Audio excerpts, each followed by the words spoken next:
Just do something to tell you who I am, you know? Yeah. Stretching and I have always been kind of like, like this ever since I was a kid. You'd think a guy who was involved in Taekwondo since he was 10, which is based along a lot of high kicks and stuff, would build some flexibility.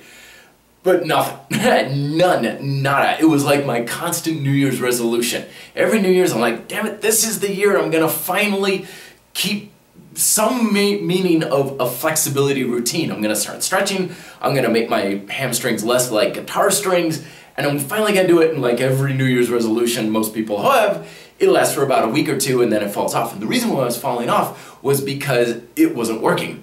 What I was doing was putting a lot of time and energy into it and getting nothing from it. In fact, it was making me stiffer and even tighter, and I increased my risk of injuries. I'm not saying don't ever stretch and it's gonna cause you more injuries or anything like that, but I do think we need to take a second look at what actually causes flexibility and is there a better way to go about it? I finally actually started to build at least some measure of flexibility when I started to get into more of the full range of motion aspect of bodyweight training. And I wasn't even trying to get more flexible, and I was, particularly in things like squatting and stuff.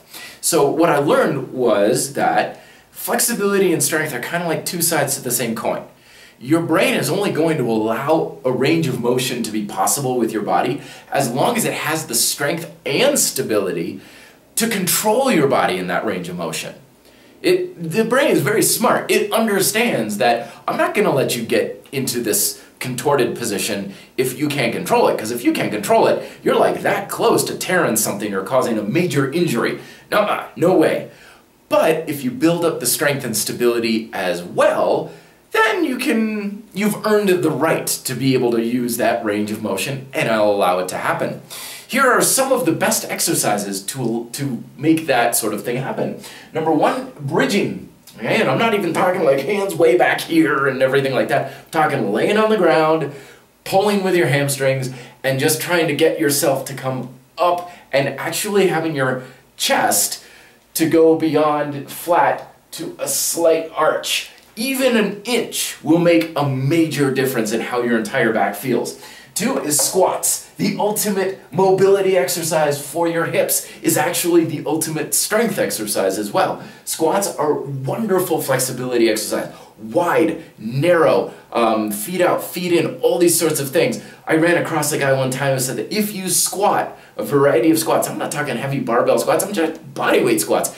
If you squat on a daily basis, you will have no hamstring flexibility, no hamstring or hip flexibility issues in your hips. Hip leg sweep. This is one I developed specifically for kicking in Taekwondo. This is where I've got the video where my leg is straight up in front, like a hamstring stretch. I swing it around to the side, to the back, and then back around. Wonderful for hip strength and finding all those stupid little muscles that are always constantly holding our leg strength back. That exercise will attack them. Overhead reaching and hanging. Any kind like this. Just anything like that. It's amazing. A lot of people, they're here and they're like, overhead. And they're at this angle. They can't pull their arms back all the way. And I, for the longest time, was exactly like that. I couldn't reach straight up overhead. You know, if I wanted to have something point way overhead, I'd have to lean back. Pull-ups, okay? We're coming straight down. Also handstand work and or anything that has you reaching straight up and pulling back a little bit will do wonders for your shoulder strength, your core strength, your spinal strength, and your flexibility in your lats and your chest. And then finally, lunges do a wonderful thing because they get those hip stretching the hip flexors and the quads and everything like that. So I know it's not a huge list, and that's the point. You don't need like 20 different stretches for your hips, okay? A lot of times just squats and the hip thing will do it for you.